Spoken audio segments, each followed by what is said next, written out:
I'm Jake with Benelli, and this is a Benelli Ethos, the culmination of Benelli innovation, refinement, and design superiority.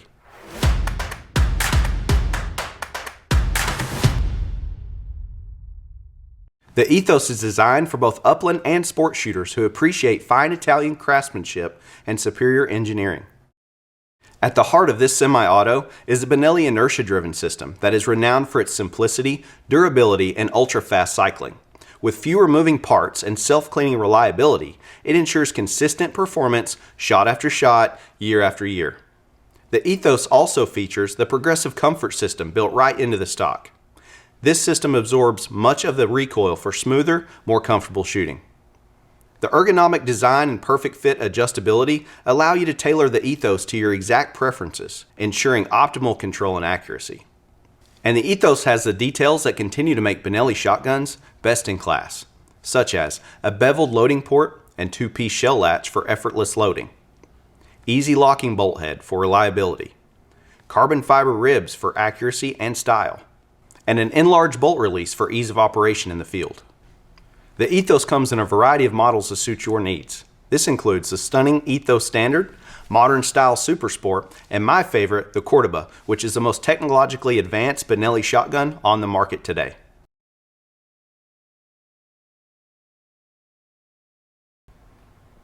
All right, Ethan, let's open the box and see what we've got. Sure, when we first open, we'll notice we have the main receiver. Above that is the barrel. Here we have a bottle of oil for lubrication. What do we got here? Looks like some chokes. Yeah, this is an accessory box. 5 choke tubes are included. In here we have the full improved modified, and cylinder. Okay. The improved cylinder chokes in the barrel. Okay. There's a choke wrench in here, along with some shims and locking plates for stock adjustment. And lastly, above here we have the owner's manual. That'll include a lot of information on stock adjustment for those shims. Also, how to disassemble and clean, take apart the bolt, a lot of other good information. Perfect. So everything I need to know right there in the manual. That's right. Looks good. Beautiful gun.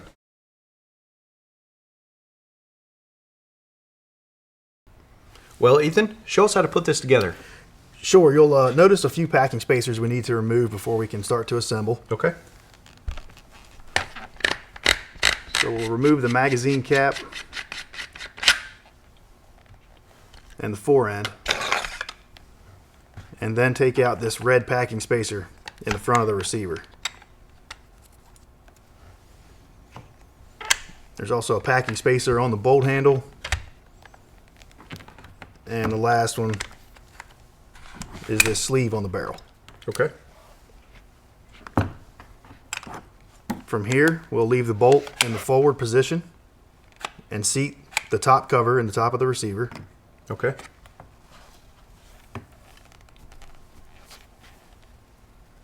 The barrel extension will slide into the top cover, and then the barrel hanger will slide over the stud on the magazine tube.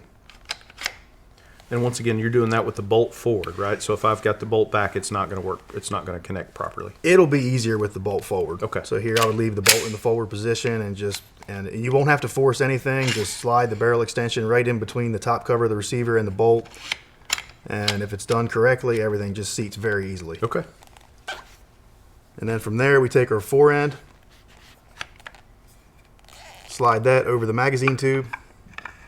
Is there anything to be careful here? I don't want to scratch my beautiful walnut here. With the wood fore end, yeah, there is. These back little points, when they're exposed and not on the gun, you want to be careful not to hit them on anything and cause any damage. You don't want to chip or break that on a brand new gun. So just nothing will have to be forced here. Just slowly seat that right against the receiver. Perfect. And then we'll take our magazine cap and tighten this down. That just basically hand tight, nice and snug. Yeah, you'll get this hand tight. You want to make sure the barrel is completely seated and there's no movement in this top cover once you're done. If this moves back and forth at all, that's indication that this isn't quite tight enough. Okay. But hand tight will be plenty. And from there, it's ready to go. So we're ready to go to the field. Exactly. We made that look easy. It is easy.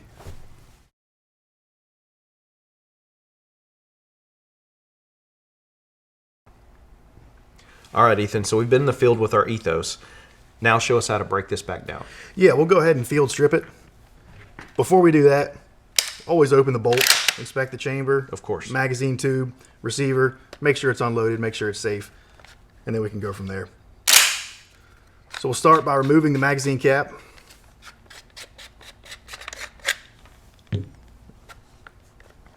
The fore end will then come away from the receiver, and we can remove the barrel.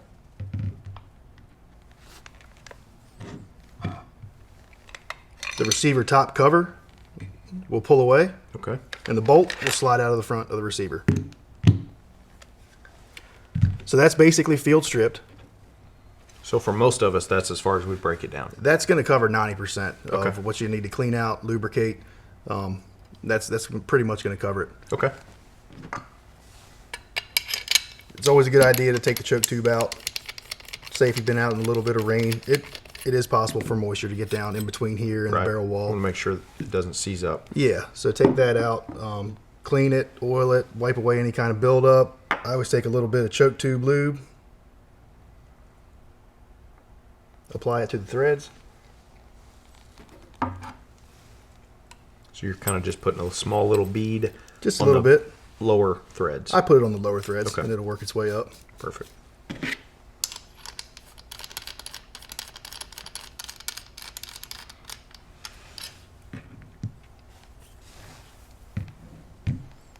Inside the receiver, you may have some feathers, dirt, buildup. You can blow that out with compressed air. Okay.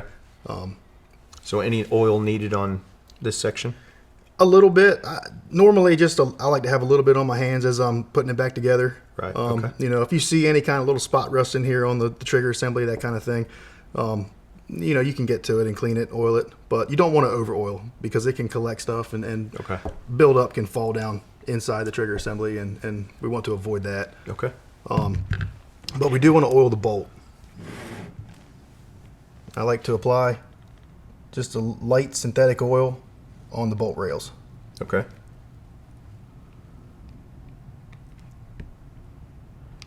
And if there's any kind of buildup in these notches, it's a good idea just take a brush and you can brush those Brush out. it right out. Yeah, Okay. because they operate the carrier, so you want those to be free. I put a little oil on the bolt locking head as well, because we have some steel to steel contact Right. as the bolt rotates. Okay. And then we're ready to reassemble and go from there.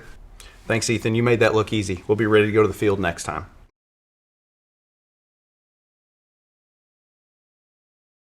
Ethan, what about for someone who wants to take the maintenance of their Benelli Ethos even further? Sure, if you're shooting and you notice maybe the bolt is starting to seem a little sluggish, like it might be dirty, or even if the gun has been completely submerged underwater. It happens. It does, and then you may need to go a step further, so I'll show you what we'll do. Okay. The bolt is already out, so we'll start with the bolt assembly.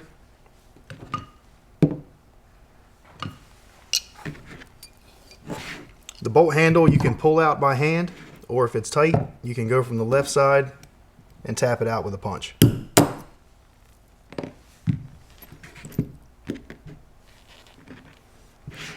The firing pin retaining pin on the left side of the bolt can be pushed out with a punch, but be sure to cover the back of the firing pin because it Okay. will shoot out. It's under spring tension.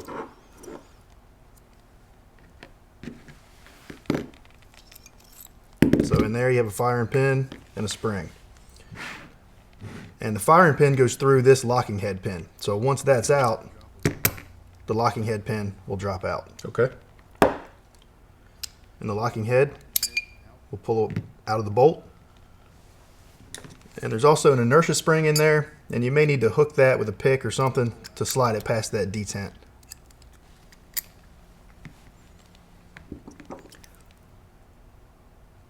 From there, clean this out, blow it out with compressed air, use a brush out the notches, brush out the front of the locking head, make sure there's no buildup or anything like that on the bolt body, on the link. The locking head itself, and this is very important, you want to make sure that the firing pin protrudes Okay. through the front of the locking head. If it doesn't, there's probably some fouling buildup in here, and to clean it, you can use the actual firing pin and just kind of push that stuff through. Okay. Sometimes I'll take a small drill bit and just spin it by hand inside that channel and just clean it out. But make sure that protrudes all the way. Once all this is clean, you can apply some oil to the inertia spring. Push it back in the bolt. Oil the locking head. Push that one back in. The locking head pin has a little line on top. Okay. And that can go either way, forward or back. That just indicates where the hole is for the firing pin to go through. Sure.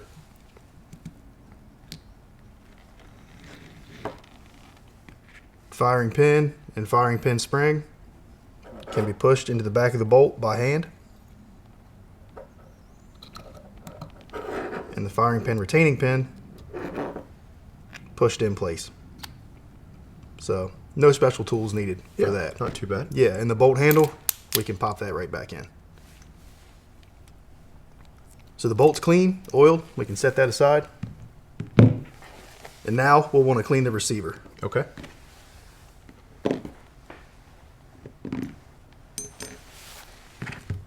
So to get started with the receiver, we'll remove the trigger assembly. And there's one pin that goes through the receiver here. That can simply be tapped out with a punch. That's the trigger guard pin.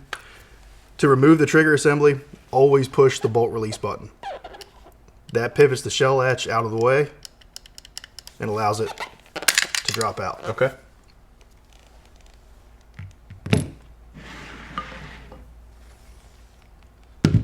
So the trigger assembly,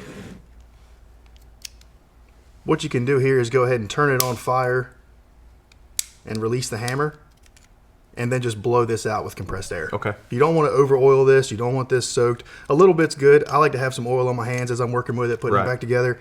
But not necessarily applying more oil to that. Right. Yeah. Okay. Just maybe just one shot out of an aerosol can. Just wipe the oil around the carrier and the hammer. Hammer spring cap. If you see any rust on here, then for sure wipe that off. Oil the rusted area. Okay. That kind of thing. But compressed air is going to be the best way to clean this. And then with the hammer, or with the safety still on fire, you can recock the hammer. Okay. So we'll set that aside for now. To clean the rest of the receiver, we'll go ahead and remove the stock. There's 2 Phillips head screws in the recoil pad, and I like to put a little bit of oil on the pad just so we don't damage the rubber.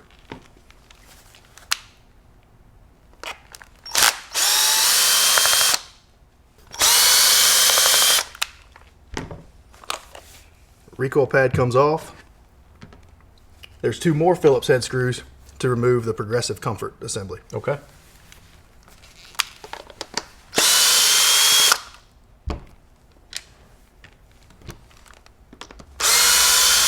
These come all the way out. The recoil pad screws will stay in the pad.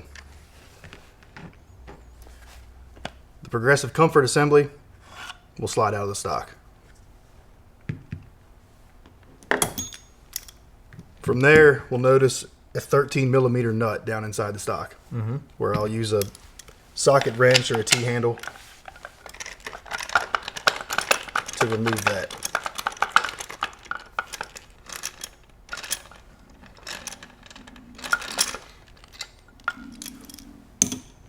Once that nut is loose, the stock will pull away from the receiver, but there is some hardware in here. We'll notice we have a locking plate, a lock washer, and a stock nut. Set the stock aside. Then we have our drop shims. Drop shim and cast shim will come away. And then we just have our receiver with the recoil tube and the magazine tube. And we want to go ahead and clean both of these. Okay. So each one has a plug, and each one of those plugs have flat so you can get a wrench on it. If they've never been off before, there is a nylon ring in here, and they will be a little tight. They'll be kind of hard to remove. So you can put the receiver in a padded vise and then take a wrench on each end to unscrew these plugs. Once they've been off once, they'll be easier to put on, take off. Makes sense. But the first time, they will be a little tight. So we'll take a 17 millimeter to the recoil tube and remove the plug.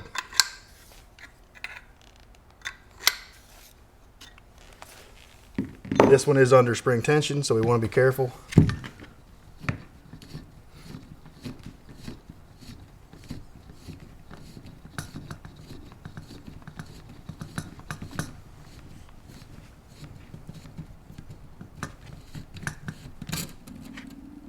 There's the plug. We have a recoil spring and a recoil spring plunger. Now, if the bolt is slowing down or if the gun's never been cleaned, this is where you're going to have some buildup that you'll want to wipe down. So, you know, take a shop towel, parts washer, whatever you have to clean all the coils of the spring, clean the plunger. This could be a dirtier area of the gun. So we'll do that. And then for the magazine tube, this one has a plug as well. Same thing, it might be a little bit tight if it's never been removed before. If you do need to use a vise, always put the receiver in the vise, never put the tube. Now for this example, we have a 28 gauge, and both of these springs look very similar on a 28 gauge. So don't get those mixed up. Exactly, yeah, 12 and a 20, you won't have that problem. The magazine spring is wider diameter. On a 28, these two are very similar, so keep them separate. Have a plug for the magazine tube. You see the magazine spring and that one pretty close. Yep, very similar. Yep, we're going to keep those separate. In here we have a magazine follower. For the 28 gauge that we have here, this one has a crimped magazine tube. That's not going to come all the way out. Okay. So clean that the best you can with the follower in there. Maybe a small bore mop, you know, maybe a pistol cleaning rod with a patch. Go in there, clean that out. If you have a 12 or 20 gauge, then your magazine follower will come all the way out. Clean it, replace it if you need to, if it's an older one. And then from there, any of this you can blow out with compressed air, solvent. You know, this will be, you want to make sure this tube is clean. Same thing, maybe a pistol rod with a patch on it. You can go in here, just make sure that's all cleaned out. Okay. And then we can reassemble. Okay. And the recoil spring and the plunger, we do want to oil that pretty heavily, because that's something that probably won't come out for a while. Right. You know, it could be in maybe there for years before you see that again. It could be. Yeah, it could be. You know, it could be 10 years before you take this out again. So you can oil the front of this, oil the body of it fairly heavily. Make sure it's clean.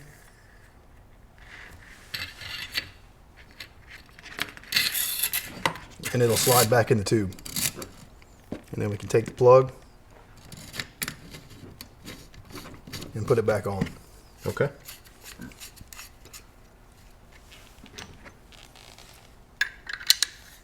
And for that, hold the receiver. I wrap my thumb around the tube. You'll feel the tension when you get to that nylon ring. And hand tight is fine. Okay. The magazine tube plug is a little more important, because this actually goes in here in the barrel hanger. Right. And if this isn't in the correct spot, then your barrel might not be seated all the way. So you want to make sure to get this back on correctly. So magazine spring goes in.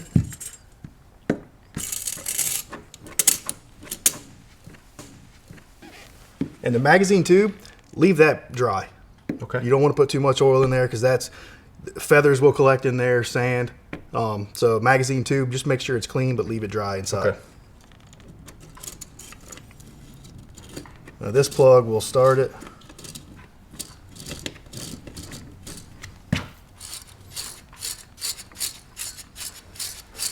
And you can see on the tube here, this one has just a witness line scribed into the tube. And there's also one on the plug. Okay. So we want to line those up.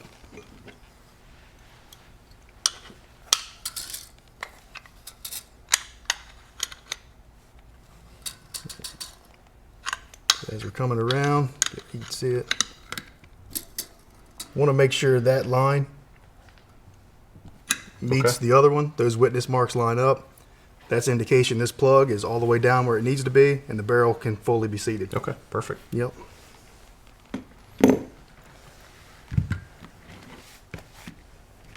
Trigger assembly to put it back in. Push the bolt release button. The shell latch will lever out of the way.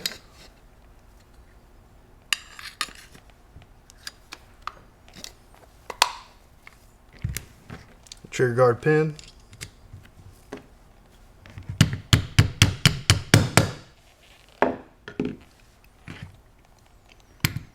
Our stock shims. We have a drop shim, a cast shim, and then our stock.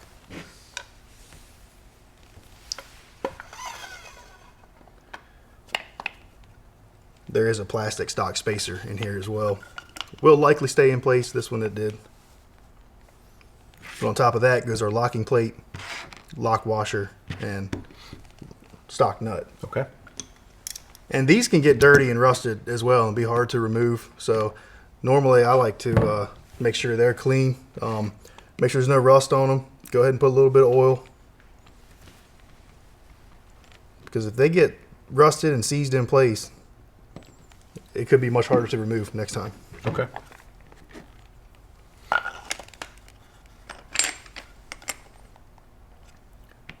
Locking plate. To get that washer, I'm going to need a rod. And that's just to guide it down in place over the stock bolt.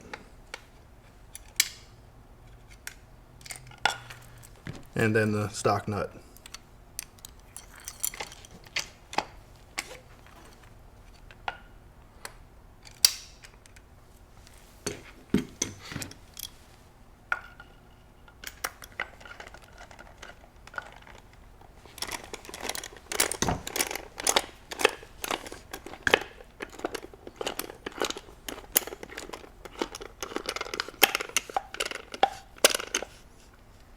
Hand tight on the stock nut. And then we can put the progressive comfort assembly back in. 2 Phillips head screws. I'm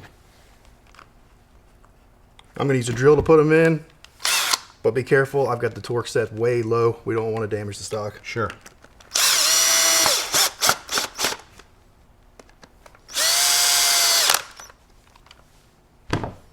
And then our recoil pad.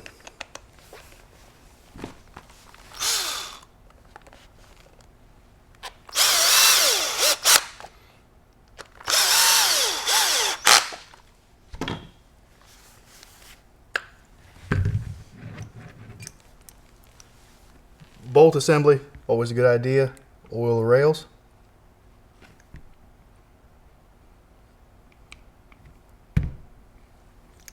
And the locking head pin channel.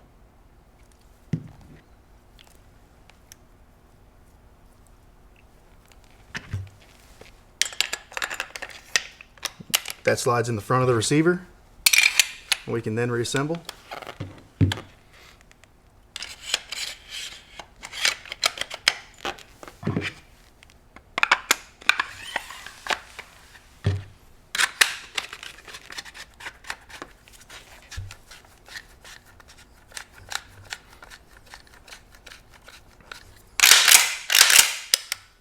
It's all set, ready to go. So again, that seems like a lot, but that's not something that we're having to do very often. Yeah, like I say, that's just something if you notice the bolt is slowing down, if it seems sluggish as you're shooting, or if there's been some sort of incident where the gun was completely soaked, right? Then that might be where you want to look. And that goes for older Benellis as well. If you have an older Montefeltro Legacy, same process for cleaning. So. Okay. Well, great. Thanks for showing us that. Sure.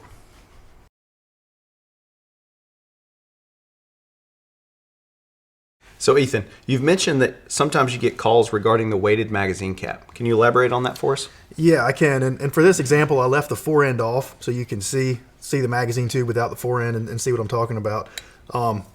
If you have the gun apart, or if you're replacing the magazine cap with a weighted one or something else, there's a spring inside the magazine cap. Okay. That is very important. That spring will actually hold tension on the barrel, keep it seated all the way into the receiver, and it'll keep the magazine cap from loosening as you shoot it.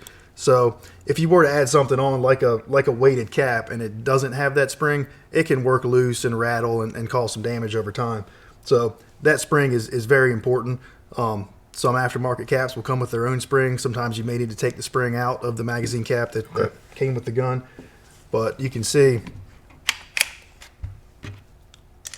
as we tighten the magazine cap, and it's a pretty heavy spring, but it will compress.